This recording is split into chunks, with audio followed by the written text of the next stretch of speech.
Ya, hola chiquillos, disculpen la demora, tenía hora médica y el médico se atrasó, así que me atrasé yo también. El Javier me pidió que les hablara un poquitito de síndromes respiratorios, enfocándonos en los tres centrales que nosotros solemos ver en la práctica clínica. Vamos a hablar unas palabritas de síndrome de condensación, vamos a hablar algunas palabritas de síndrome de ocupación pleural y vamos a hablar algunas palabras de síndrome de obstrucción bronquial, que son como las tres cosas que nosotros vemos más frecuentemente. Si ustedes se leen el Voigt o otros libros de semiología, van a hablar de síndrome de atelectasia, síndrome de hidroneumotórax, ¿cachai? Van a hablar como de otras patologías, pero que en general no es como lo que nosotros solemos ver, ni tampoco les pedimos que ustedes vean en forma frecuente. Así que en general me voy a centrar en estos tres para que la clase no sea tan extensa.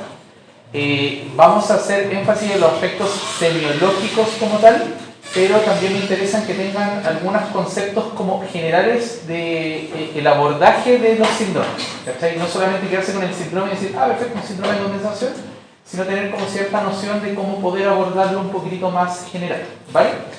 Los que están en galería, si se pueden poner un poquito más adelante para que puedan ver las imágenes, mejor, porque no nos ayuda mucho el dato, ¿ya? Por si acaso. Entonces, en general, nosotros vamos a hacer un abordaje clínico, porque obviamente estamos como en el ramo de semiología, pero también nos vamos a ayudar de otras cosas, ¿ya? En general se dice que una imagen vale más que 1000 palabras, y aquí aplica, ¿vale? Porque en ocasiones nosotros vamos a tener como ultra mega archi seguro que tenemos un síndrome clínico plenamente identificado, y después tenemos una imagen que es otra cosa, ¿ya? Entonces, en general, cuando hablemos de síndromes respiratorios o síndromes pulmonares, como que cada vez más se estila que el diagnóstico y por ende el manejo que ustedes hagan va a ser clínico-radiológico, ¿vale? No va a ser solamente clínico, aunque yo también soy team semiología en el sentido de que siempre enfatizo en los hallazgos que ustedes tengan, porque en base a lo que ustedes tengan es lo que van a sospechar y lo que van a ver, ¿ya? Así que en general vamos a hacer mención un poquito de la complementariedad de ciertos estudios y algunas consideraciones del manejo, sobre todo pensando que en algunas semanas más van a empezar sus prácticas y para que no lleguen tan colgados como con las preguntas que le hacen los clínicos, ¿ya? Porque seguramente van a llegar, van a lograr identificar un síndrome de condensación, van a preguntar qué hacemos y ustedes van a decir, Entonces la idea es que no pase eso, ¿ya? En general, cuando hablemos del síndrome de condensación, vamos a hablar, como bien hablan los síndromes, de un conjunto de signos y síntomas que van a derivar del desplazamiento y reemplazo del contenido aéreo por productos de procesos inflamatorios a nivel pulmonar. ¿A qué me refiero con esto? En general, la vía respiratoria y sus estructuras, siendo tanto la vía aérea superior e inferior como el parénquima pulmonar, va a estar contenido por gas, ¿ya? Va a estar contenido por aire, el cual, en este caso, mediante procesos de inspiración y expiración, genera en este caso el intercambio gaseoso que nosotros buscamos con el capilar sanguíneo pulmonar. Ahora, un síndrome de condensación por lo general se va a producir cuando ese aire que debería estar en la estructura bronquial, debería estar en la estructura pulmonar del parénquima, se ocupa por otra cosa más, ¿ya? Y en particular, esto va a ocurrir cuando esa ocupación ocurra a nivel del alveolo. Por ende, no sería descabellado que ustedes tampoco pudiesen comentar o relacionar con un síndrome de ocupación alveolar, ¿vale? Ahora, ¿por qué no hablamos de síndrome de ocupación alveolar? Porque no es exclusivo del alveolo, sino que nosotros también vemos que la vía aérea inferior y la vía sobre todo terminal respiratoria también se puede ver desplazado este contenido aéreo por estructuras que derivan de procesos inflamatorios o de alteraciones de presiones hidrostáticas y oncóticas, ¿ya? Es por ende que este proceso puede estar llevado a cabo por secreciones organizadas, es decir, un proceso inflamatorio infeccioso que genere aumento en la secreción a nivel celular y por ende un proceso inflamatorio que ocupa este alveolo y este alveolo terminal. Puede también ser por edema o por algunos derivados sanguíneos. Se pueden romper capilares pulmonares, se pueden romper capilares bronquiales terminales y esto genera que pase sangre a la vía respiratoria, generando síntomas como hemoptisis, síntomas como esputo rosado en el caso del edema pulmonar agudo o expectoración mungopurulenta, como nosotros lo solemos esperar en procesos infecciosos como la neumonía, ¿vale? Pero en general, el conjunto de signos y síntomas que vamos a ver en el examen físico más adelante van a derivar que algo ocupa un espacio que antes estaba ocupado por aire, ¿ya? Y las implicancias que esto va a traer consigo, el proceso fisiopatológico en sí va a depender de la causa, ¿ya? Si yo tengo ocupación del alveolo por agua y tengo edema, que genera en este caso la ocupación del bronquio y del alveolo terminal, va a producirse por ciertas alteraciones fisiopatológicas que son distintas de una infección. Sin embargo, el resultado final de la ocupación del alveolo y del bronquio terminal va a traer como consecuencia que se va a ver una modificación en la transmisibilidad del parénquima pulmonar, principalmente del murmullo, y de la transmisión de la voz, que nosotros la podemos evaluar tanto en la palpación como en la auscultación. ¿Perfecto? Esto se va a ver modificado en forma variable según sea la extensión de la condensación. Es decir, esta ocupación puede ser exclusiva de algún lóbulo pulmonar, como también puede ser un proceso bilateral o un proceso multifocal, ¿vale? Es decir, va a depender de dónde se esté ocupando.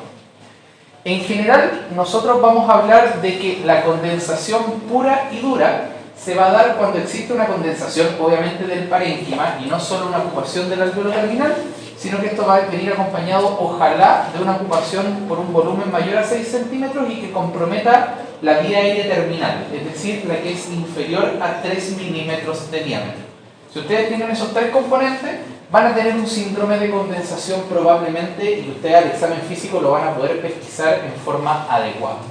¿Cómo lo vamos a pesquisar? Con un examen físico que en general, más allá de los síntomas que el paciente suele manifestar como disnea, tos, ortopnea, disnea paroxística nocturna, puede acompañarse de fiebre, expectoración mucopurulenta, presencia de tos, decaimiento, compromiso del estado general, astenia, etc. En general el examen físico va a ser el que nos va a permitir hablar de síndrome de condensación, evidenciando la palpación, un aumento en las vibraciones vocales en la zona que está condensada, y por ende el aire ya no está en esa zona, y en general todos los procesos de vibraciones se transmiten más fácil por el sólido que por el aire.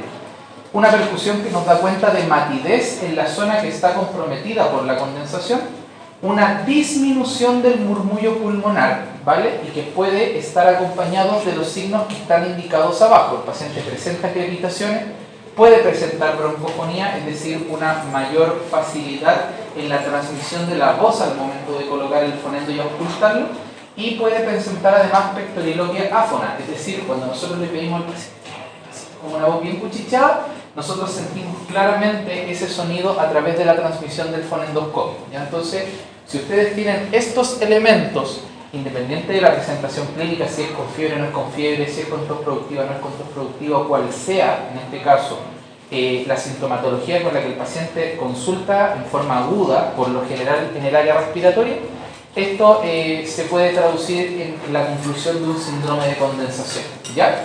En general, los aspectos semiológicos son esos, ¿ya? No son muchos, no hay como una gran descripción de elementos. Sin embargo, es importante que ustedes sepan enfrentarse a un síndrome de condensación. Pues tengo un síndrome de condensación y ahora ¿qué hago? ¿Ya? En general, los casos clínicos nosotros los abordamos de la siguiente forma. En general solemos entregar los antecedentes del paciente, el motivo de consulta y añadirle finalmente los elementos mediante los cuales nosotros queremos describir lo que está pasando. En este caso tenemos una paciente de 81 años, pensionado, antecedente de hipertensión y una fibrilación auricular, usuario de anticoagulante, que es previamente autovalente, vive en Santa María con su señora y lo derivaron al hospital porque presentó un cuadro de fiebre, terciana, tos productiva, compromiso del estado general de 3 días y se asoció finalmente a un evento de saturación, motivo por el cual lo trasladaron. ¿Vale?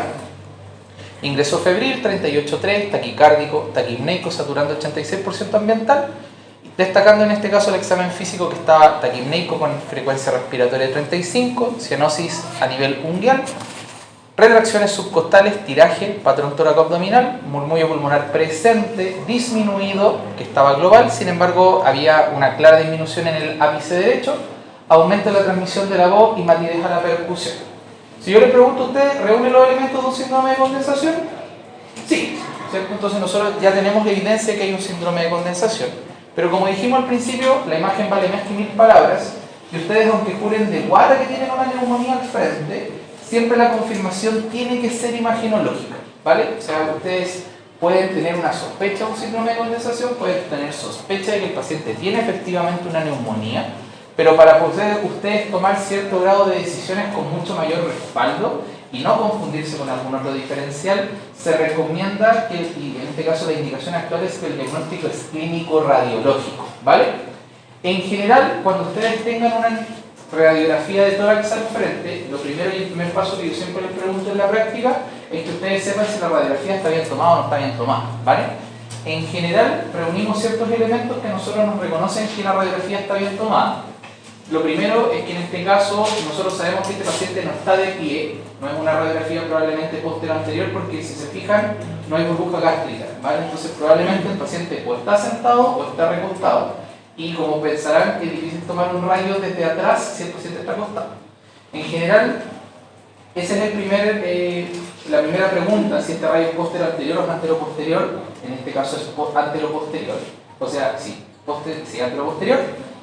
Posteriormente evaluamos en este caso que las clavículas se encuentran equidistantes para evaluar si está rotada o no está rotada.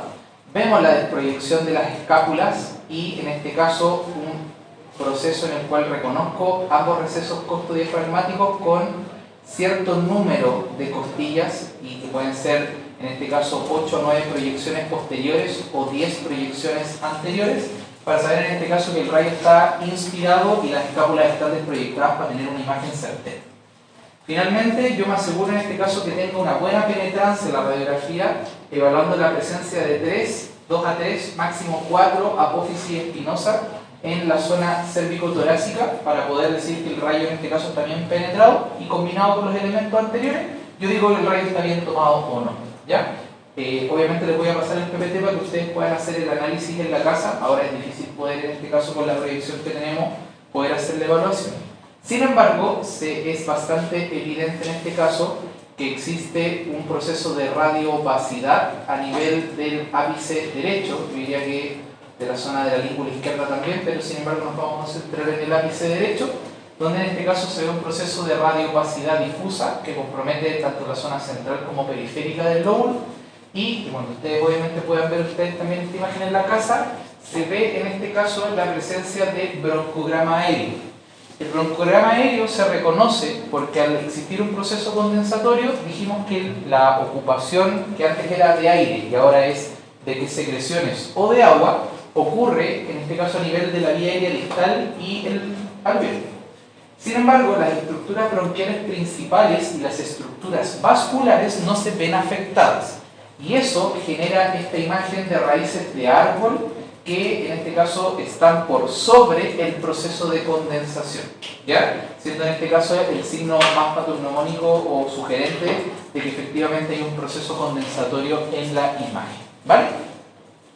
Ahora, si nosotros seguimos en este caso, algo que ustedes tienen que tener claro es que una vez que ustedes tengan la confirmación radiológica, van a tener que, ahí sí, estar atentos a qué más o menos saber qué hacer cuando ustedes tienen un paciente de estas características, ¿vale?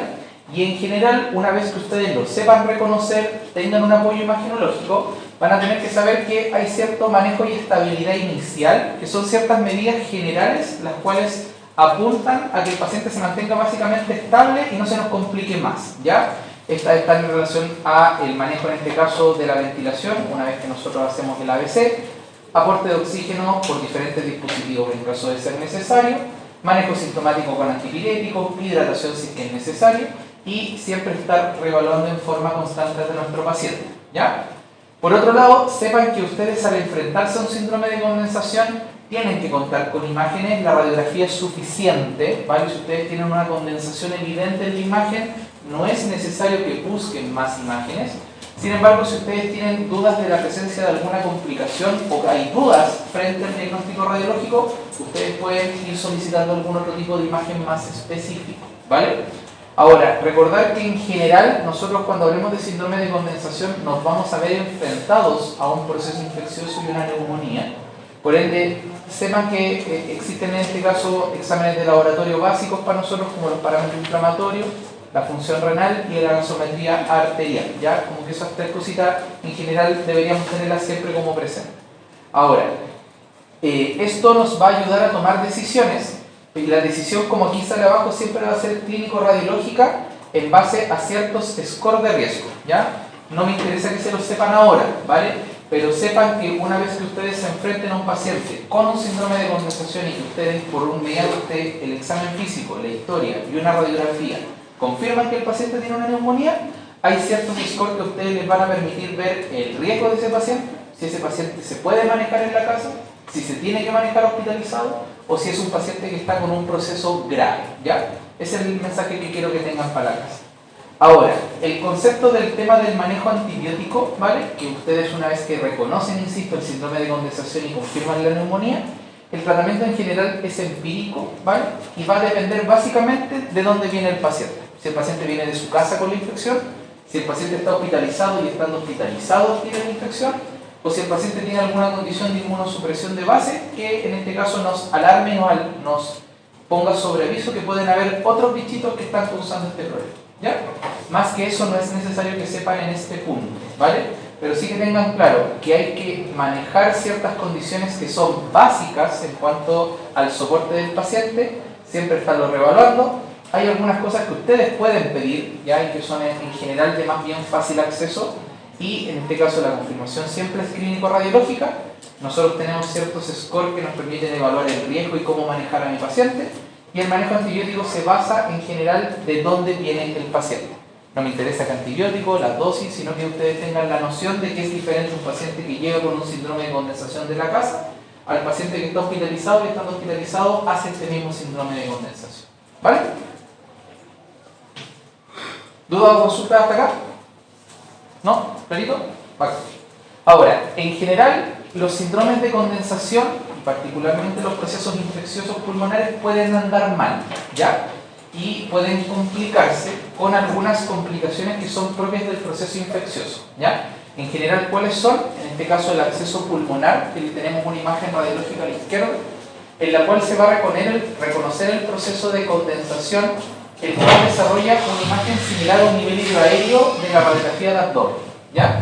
Ustedes en general van a tener un paciente que van a darle su tratamiento respectivo, pero no va a andar, va a evolucionar mal, va a tener fiebre persistente, mayores requerimientos de oxígeno, no va a tener la evolución clínica que ustedes esperan, y uno de los hallazgos más clásicos de la presencia de un absceso pulmonar es el soplo tubario, ¿ya? Ustedes van a poder escuchar igual como que alguien estuviera soplando un trombón dentro del pulmón, cosa que antes no era evidente porque habían solo crédito y un murmullo disminuido. Entonces, la presencia en este caso de un soplo tubario pudiese orientarlos a la presencia de una masa pulmonar o de un absceso y que esta neumonía se está complicando, ¿vale? Otra complicación que nosotros vemos con más frecuencia es el desarrollo de derrame pleural, que lo vamos a abordar en el siguiente síndrome clínico, y este se va a ver caracterizado en este caso por el cambio que el paciente va a tener, también un paciente que no responde, persiste con fiebre, persiste disneico, la evolución clínica no es la que esperamos, pero aparecen estigmas clínicos de un síndrome de ocupación pleural, que lo vamos a conversar más adelante, y que finalmente la radiografía nos confirma la aparición de este derrame por donde sobre antes había un proceso de condensación, ¿vale? Entonces, esas son en general las dos complicaciones que nosotros podemos ver más frecuentemente en estos pacientes. En el caso, como les dije, del absceso pulmonar, en general tenemos la aparición del soplo tubario asociado a una mala evolución clínica, mientras que en el derrame paraneumónico o empiema tenemos el desarrollo de un síndrome de ocupación pleural por donde sobre antes había un síndrome de condensación. ¿Dudas hasta acá? ¿No? Clarito, ¿cierto? Ya. En general, cuando ustedes hablen de síndrome de ocupación pleural, pasándonos en este caso al otro cuadro clínico,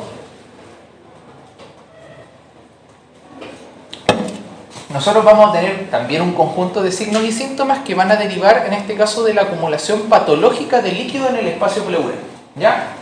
Fisiológicamente todos tenemos líquido en el espacio pleural y este líquido va y se encuentra en una cuantía estimada entre 8, 10 o incluso hasta 15 ml en total en cada uno de los emitores, ¿ya? Eso es lo normal, todos tenemos líquido en la pleura. Sin embargo, este líquido, en caso de que aumente su cuantía y se vuelva clínicamente significativo, nosotros vamos a poder hablar de un síndrome de ocupación pleural. Ahora, el reconocimiento clínico no es fácil, ¿vale? Nosotros hablamos de que la cuantía normal va entre los 10 y 15 ml. Sin embargo, un reconocimiento evidente en el examen físico que ustedes o yo podamos hacer En general, cuando el débito es menor a 300 ml, es sumamente difícil de llegar al diagnóstico, ¿vale? Por ende, volvemos al mensaje anterior, que en el caso de estos pacientes, también nosotros vamos a tener un apoyo radiológico constante para poder llegar al diagnóstico o tener una sospecha diagnóstica cuando la cuantía es menor a la que nosotros podamos estimar mediante el examen físico, ¿ok?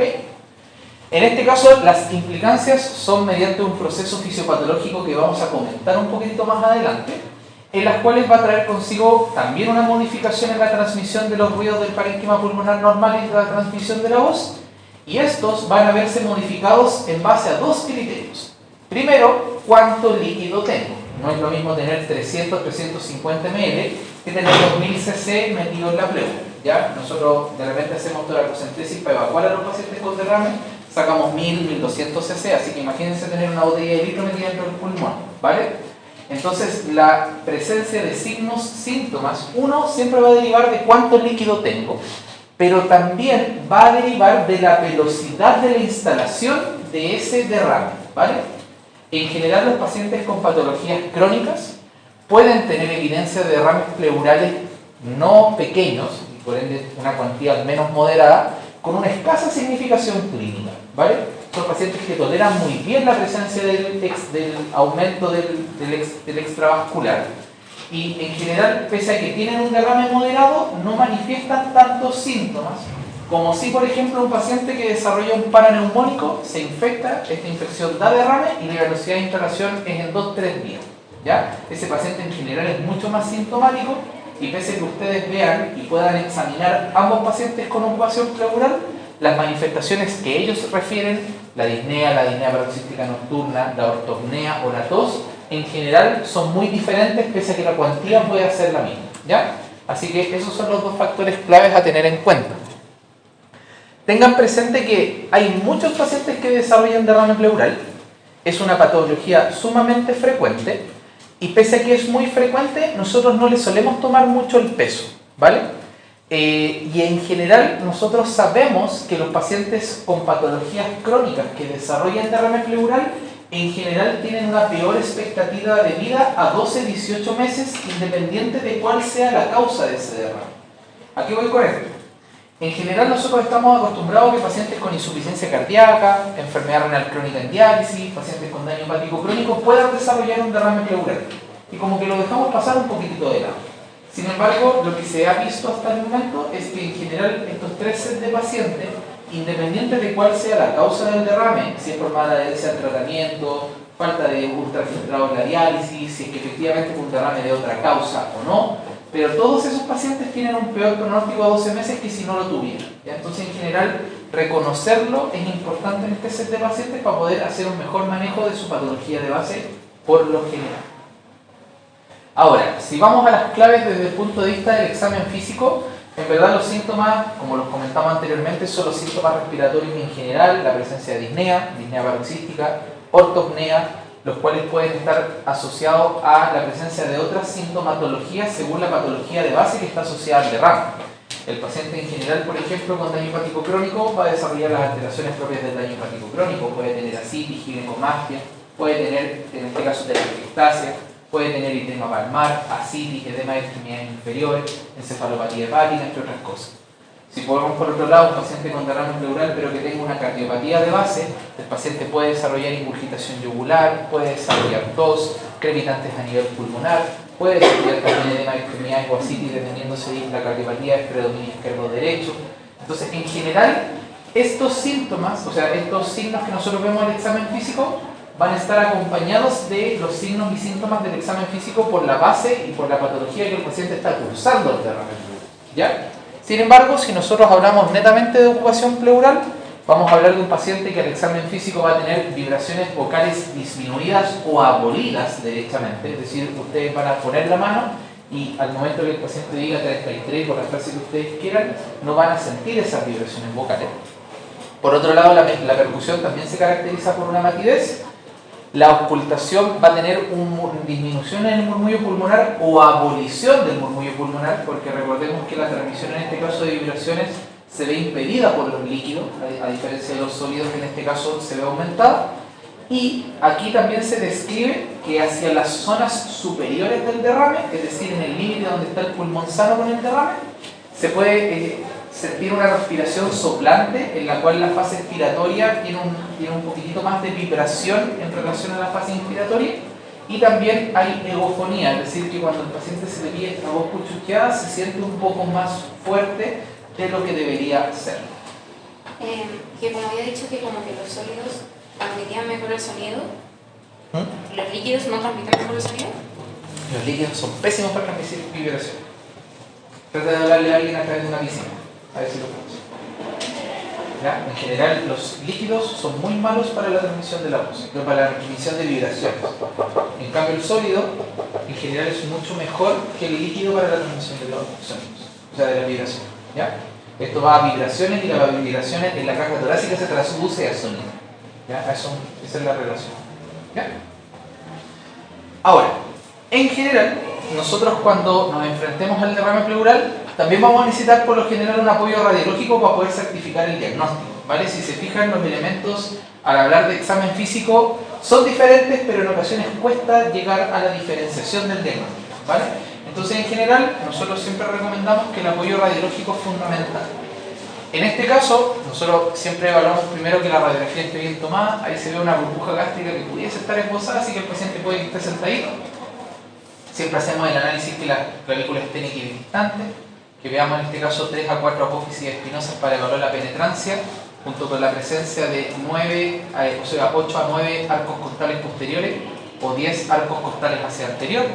Y en este caso vemos la desproyección de las escápulas con la radiografía que cubra desde la zona supraclavicular y que se vean también bien los recesos costosteriores. ¿Ya? Ahí ustedes pueden hacer el análisis de la imagen en su casa, pero acá lo que nosotros evidenciamos en este caso es una curva característica, una cuña que se forma a nivel de la base hasta donde llega el nivel del derrame.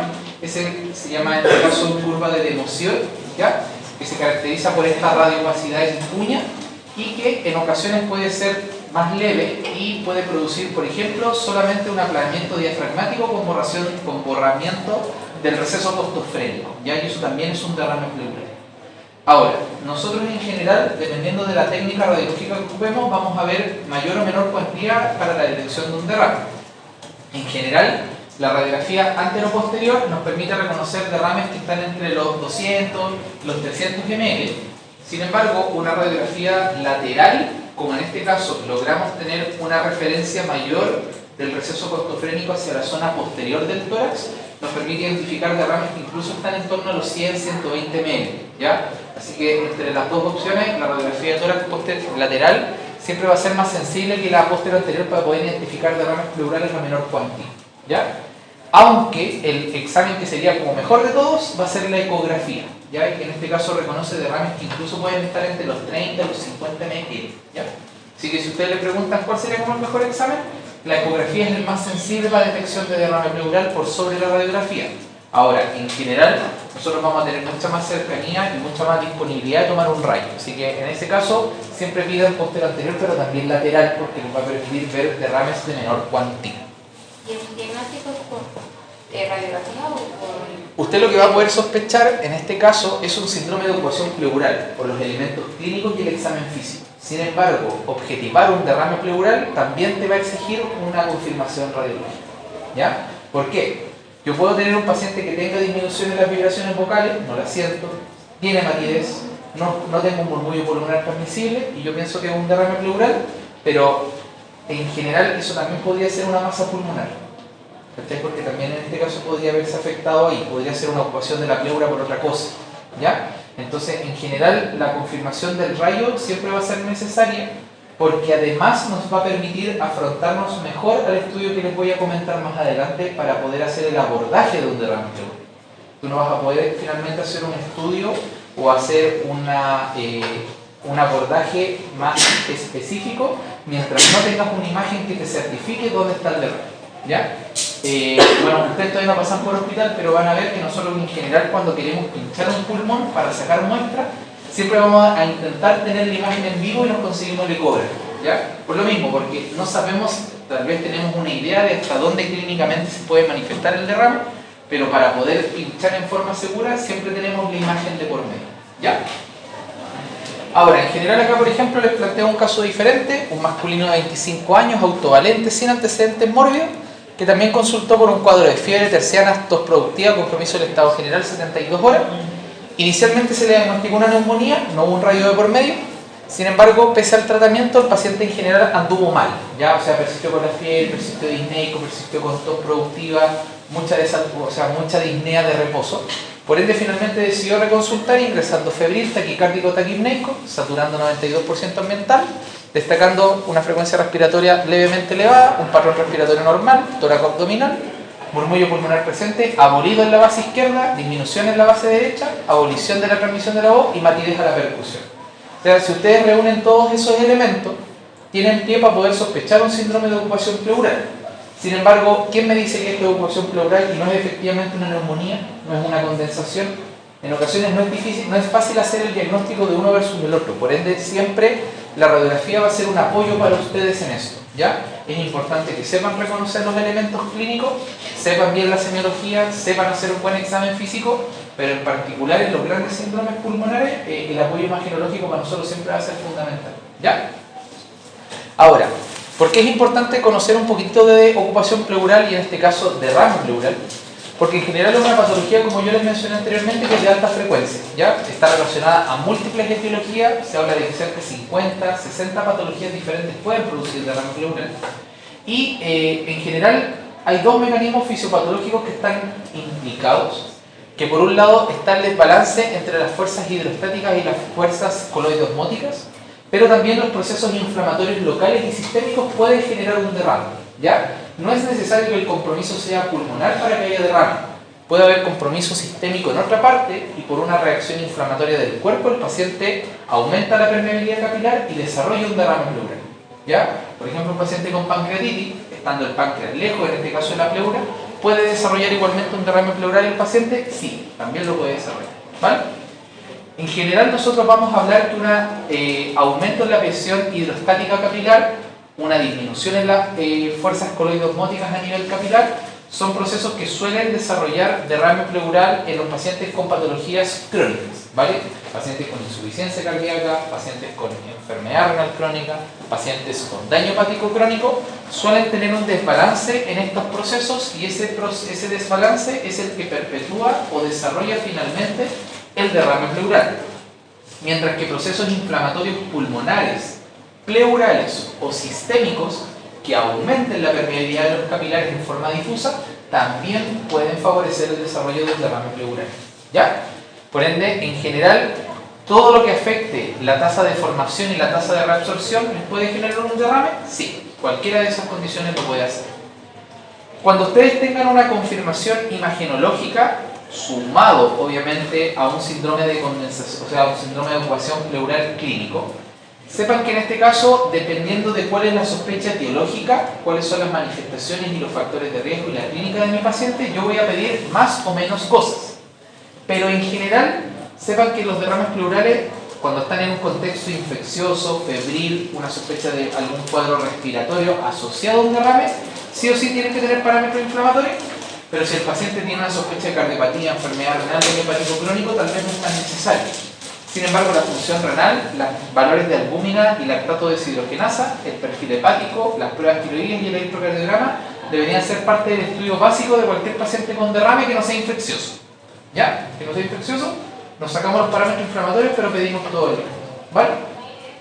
Y, al igual que en el caso del síndrome de condensación, el abordaje básico va a ser con la radiografía de tórax y en el caso de tener dudas frente al diagnóstico o eventualmente el desarrollo de alguna complicación, yo puedo también solicitar imágenes que sean un poquitito más específicas, ¿vale? Ahora, a diferencia de, en este caso, el síndrome de ocupación y en particular la neumonía, la confirmación, el manejo va a ser según la causa, ¿ya? No todos los derrames se manejan iguales. Hay pacientes que requieren de antibiótico, hay pacientes que no requieren de antibiótico, hay pacientes que requieren de diurético, hay pacientes que no requieren de diurético, hay pacientes que se pincha el derrame, hay pacientes que no se pincha el derrame. Entonces, en general, la causa por la cual esté relacionada el derrame va a ser lo que a mí me determine cuál va a ser mi estudio y cuál va a ser mi manejo, ¿vale? Aquí les coloqué que en este caso la confirmación siempre también es clínico-radiológica y el estudio dirigido se hace mediante un examen que se llama toracocentesis. La toracocentesis es la punción del líquido pleural para la extracción de muestra, que sería una toracocentesis diagnóstica, o para evacuar el derrame que le está generando mi paciente los cilios, lo cual sería una toracocentesis evacuadora. Sepan que existe, ¿vale? No es necesario en este momento que sepan cuándo hay que hacerla, pero sí sepan que si ustedes se enfrentan a uno, puede que exista la posibilidad de que el paciente se tenga que pinchar ese derrame para estudiar. Como les mencioné anteriormente, hace poquito, el manejo va a ser específico según la causa. En general, las enfermedades crónicas son las que se llevan en primer lugar en cuanto a la frecuencia de la etiología. En segundo lugar están las infecciones y en tercer lugar están las neoplasias, ¿ya? Y nunca olvidar que en este caso los pacientes suelen requerir un soporte ventilatorio, suelen requerir un manejo kinésico que les permita entrenar ejercicios de reexpansión pulmonar una vez que ustedes hayan manejado el derrame inicialmente, y el manejo de las comorbilidades se vuelve fundamental.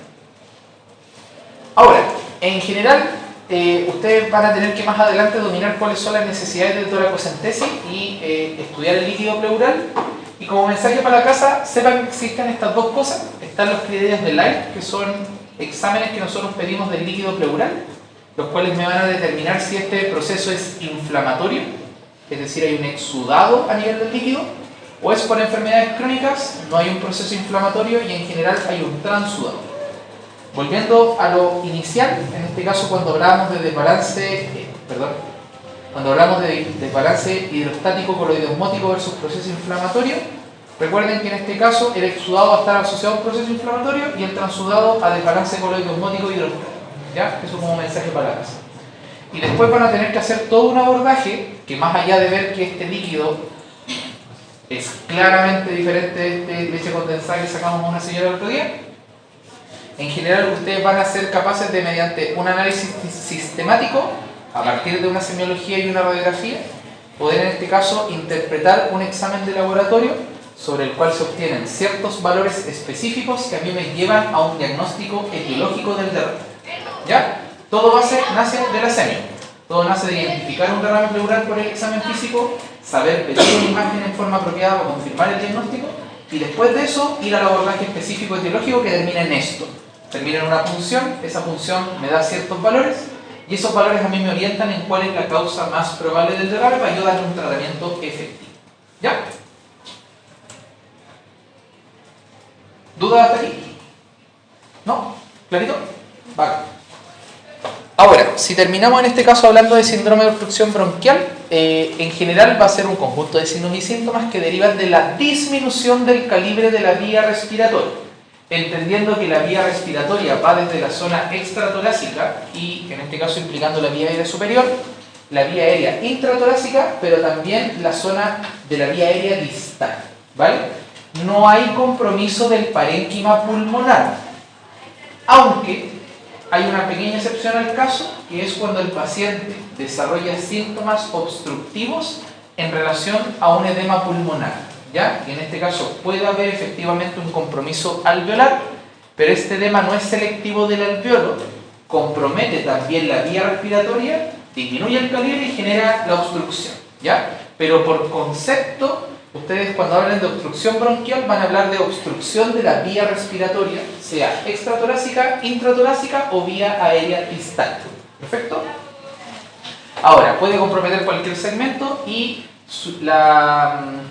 el nivel al cual está el compromiso obstructivo, en base a una sospecha clínica, les va a permitir enfrentar el diagnóstico en forma más segura. ¿Ya? Ahora, el proceso fisiopatológico, al igual que los anteriores, va a traer una modificación en la transmisión de los ruidos a través de la vía aérea respiratoria, ahí no parénquima pulmonar, me equivoqué yo, los cuales pueden verse modificados en forma variable según la zona comprometida. ¿A qué me refiero con esto? Si nosotros tenemos una obstrucción localizada de la vía aérea superior, en general vamos a estar hablando de compromiso a nivel laringio y al compromiso de la tráquea extratorácica, ¿vale? En ese caso, los compromisos en general obstructivos suelen ser mecánicos por cuerpos extraños que son aspirados o por procesos inflamatorios y de reacciones locales que generan una obstrucción a nivel laringio o de la tráquea.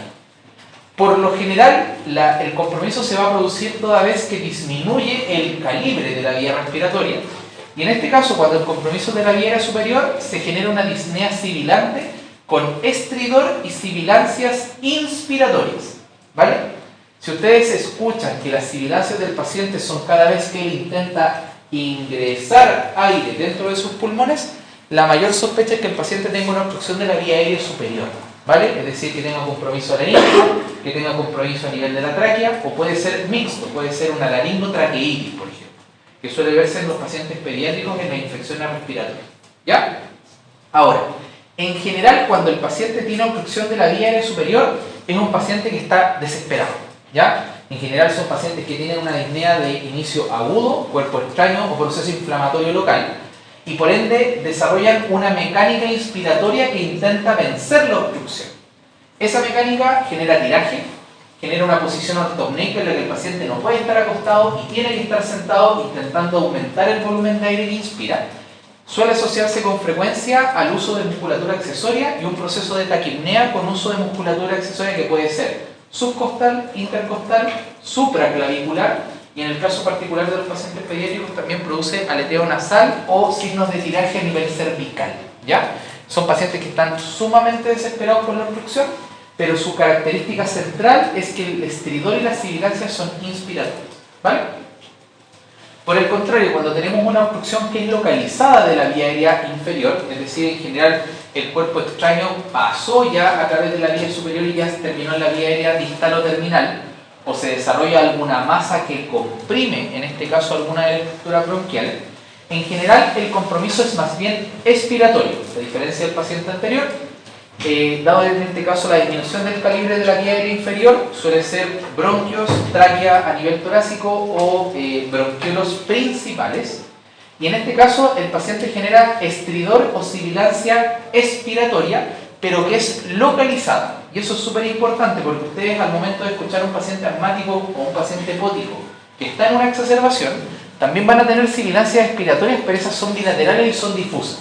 Por ende, si ustedes tienen un paciente que desarrolla una disnea aguda o desarrolla una disnea progresiva, pero que la sibilancia expiratoria es local, piensen como diagnóstico diferencial que hay una obstrucción localizada de la vía inferior y por ende puede haber un compromiso exclusivo de la tráquea, exclusivo del bronquio, o una bronquiolitis a nivel local, que en este caso sería solamente en la zona que está afectada por el proceso obstructivo.